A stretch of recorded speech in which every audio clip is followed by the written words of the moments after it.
I'm here with Nayan. Right. Hello, Nayan. Hi, Sagar bhai. So you are right now at the FIDE World Cup, and we are in this kind of area which is right outside the playing hall. And in this area, we have like many shops that are there, many stalls which are here, and there's a stall of melted joy. Right. And this is a brand that you have started. That's correct. What is the brand about? Could you tell our viewers?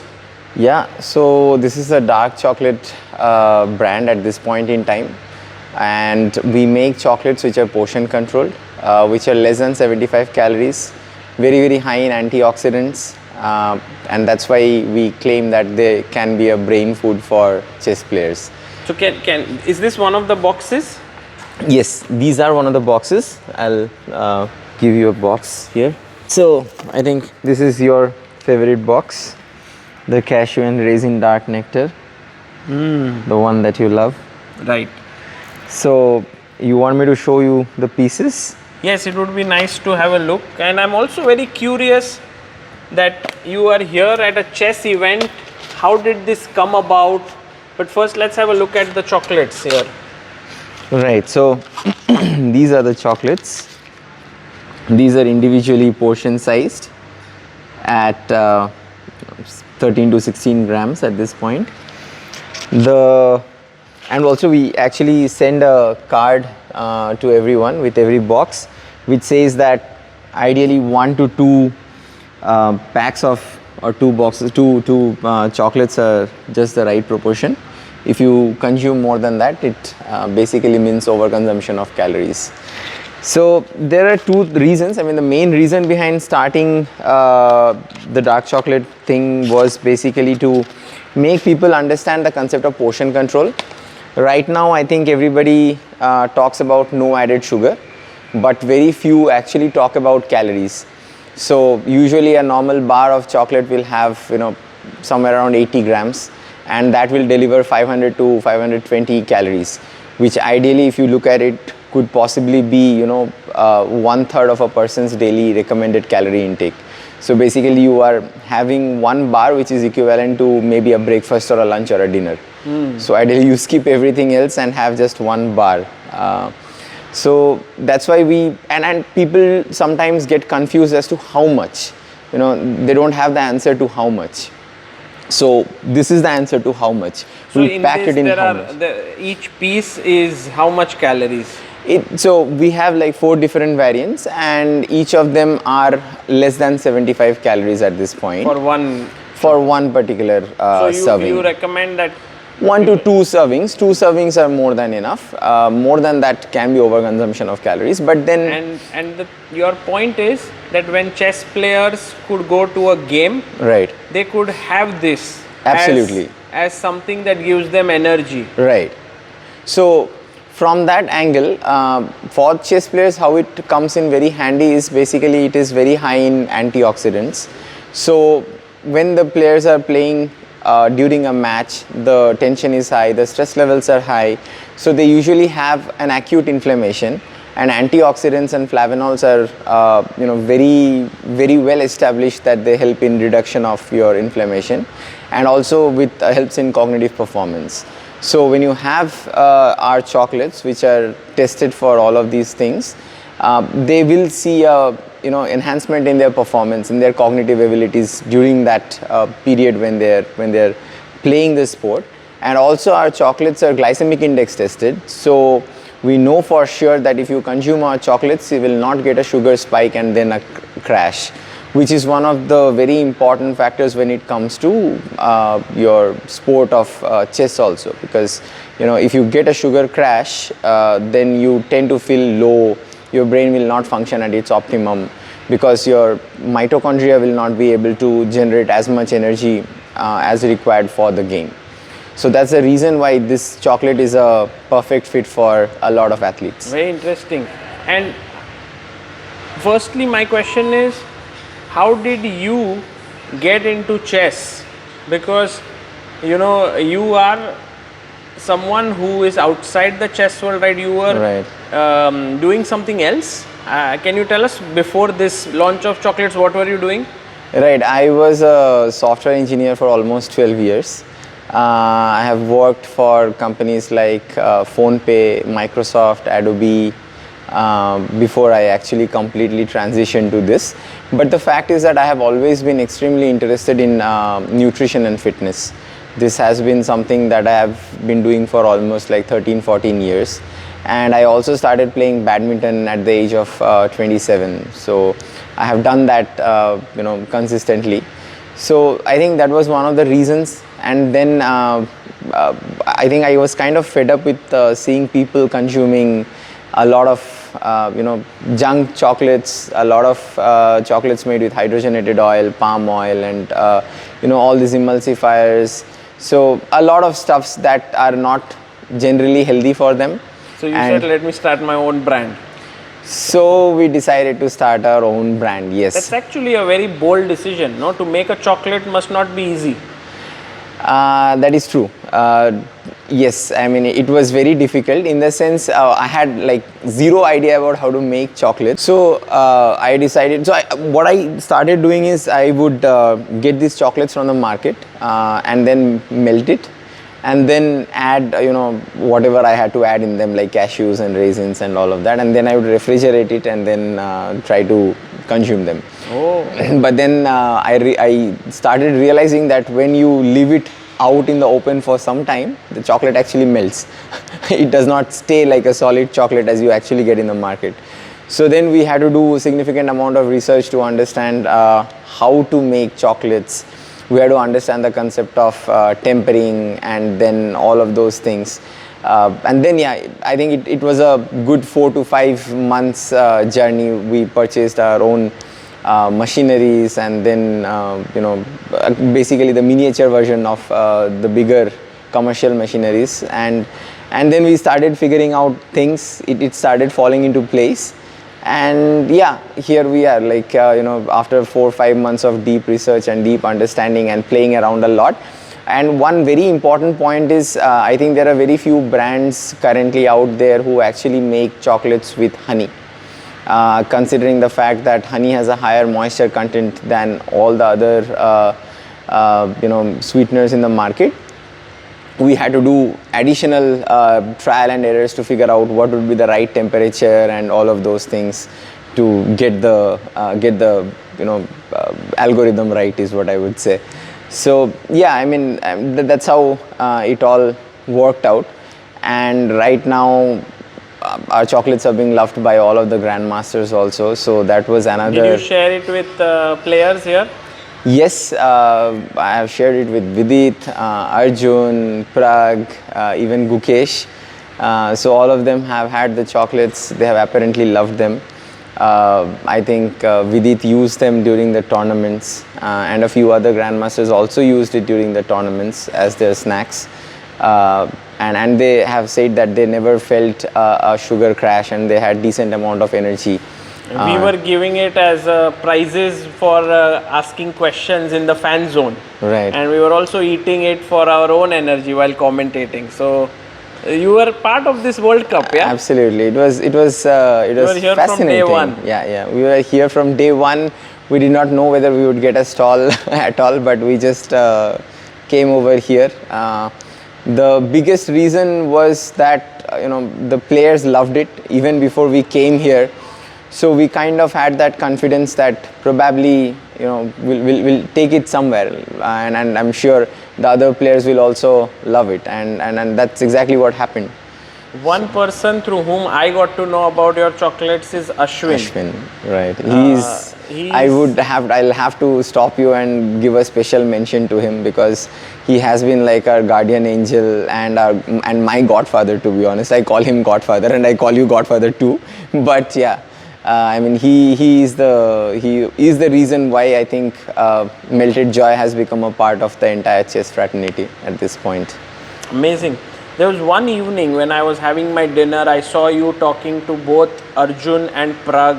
You were talking about, I think, nutrition and food. Right. And they were listening very intently. I think it was before a rest day. Right. Right. That's correct. Is this something that you are seeing it as an important thing for chess players to understand the role of nutrition. What has been your understanding on this subject? So, yeah, to be very honest, when I came here and I saw a lot of chess players, I realized that chess is not treated as a sport for athletes. It has been considered like a normal cognitive sport. But to be honest, the brain and the body are not disconnected. To be honest, the gut plays a very important role in how your brain works, right? So, the 4 pillars of our health, sleep, nutrition, exercise and stress are extremely important when it comes to cognitive performance, because it all boils down to how efficiently your body is working. For example, that same day when I was talking to Arjun and Prag, I gave them this example that remember from your childhood when you would have loose motion, for example, or gas or bloating. How would you feel? Would you be functioning at your optimum? What would you feel like? Would you be okay to play a game of chess, or you just feel like lying down in the bed? So those are like very high acute inflammations which happen when you get a loose motion or something, and you get to feel it immediately. Similarly, what happens is when you're not sleeping properly, or when your nutrition is not on track, when you're not exercising, your body actually undergoes a low-grade systemic inflammation. So it's something that you may not be feeling it, but it's going on internally. For example, you'll feel brain fog. You may not be taking the right decisions or the most optimum decisions while making a move in chess, just because your brain is not up to the mark to make those calculations, right? So those are the things which I think a lot of players are currently missing out in chess. And yes, like absolutely, nutrition and exercise and sleep are as important for a physically demanding sport as much as it is for chess. So yeah, I mean, I think it's time where we actually change and bring in a revolution and make our I would call them as athletes, chess athletes, to embrace nutrition and training and make it a very important part of their life. And I'm pretty sure they'll see a significant difference, a massive difference. Like, these have compounded effects which a lot of people currently are not able to understand. So this knowledge of nutrition and all you have gained over the years, is it through just reading books, or how has it been? Right, so I am a diploma in nutrition and fitness science from INFS, which is ACE approved, and there are several different accreditations to it. Other than that, yes, I read a lot of research papers and I read a lot of books, and I have been doing it for like quite a few years now, at least 4 or 5 years. I have made several mistakes in my understanding about nutrition. I have also had phases where I have chosen the wrong people as the right guides, and then have understood research, studied research, and then ended up following the right people and understanding that there are no supplements, there are no magic pills when it comes down to your health. It's all the 4 basic pillars and consistency. If you had to give like 3 points of advice to all the people who are watching here, who are majorly either chess players, chess parents, what would be those? Especially tailored to chess players. Right. So I'm asking you this because now you've observed chess players for last 20 days. Right. So you may have certain understanding about how they function. Correct. Yes. So what I understood by looking at the game is classical chess is where it's more about endurance. And then you have rapid and blitz where it comes down to your processing speed, right? So if we were to talk about endurance, it's basically, something that's long term, where your body and your brain has to perform at its optimum for a very long period of time. And then the rapid and blitz is where your brain actually has to make split second decisions, right? It's very fast. You have to keep moving very fast. So ideally 2 parts to it. And all of these, if you see, there are different neurotransmitters that come into the picture. There is something called acetylcholine, which is one of the most important neurotransmitters when it comes to your split second decision making. So yeah, very important would be foods that actually help in improving your acetylcholine levels. You have something called BDNF, or brain derived nootropic factor, which is also another very, very important neurotransmitter when it comes to brain functioning, cognitive functioning. So yes, brain foods, acetylcholine, anything that's high in in choline basically. For example, eggs, egg yolks, something that's very high in antioxidants, because flavonols are directly connected to improvement of your cognitive function. So dark chocolates, extremely healthy. Bioactive compounds like honey. So these things should be a part of the diet of a chess player. And when I talk about sitting long hours, right, for classical chess, I think posture becomes a very important thing. So strength training is very, very important, because when you are sitting for like 3 hours, 4 hours, 5 hours, it starts to hurt your back. And when you do it for a very long period of time, it will actually end up causing you chronic pain. So strength training, posture becomes good when you strength train. You have a lot of strength in your lower back, so it holds your posture. It's a very important part of it. Even when you are training, basically when you gain muscles, people tend to think that muscles are just for aesthetics, but actually it's not that. Muscles are neuroendocrine organs. So they release a lot of anti-inflammatory myokines in your body. So they help maintain a proper homeostasis, right? Then third would be sleep, quality of sleep. You would have heard about REM sleep, right? Rapid eye movement sleep. That's where your cognitive memory actually forms. So it's very, very important that a person or a player gets a lot of good quality sleep, where they have good quality REM sleep and good quality deep sleep, where they have the slow wave sleep, where all of this BDNF and then your toxin clearance happens from the body.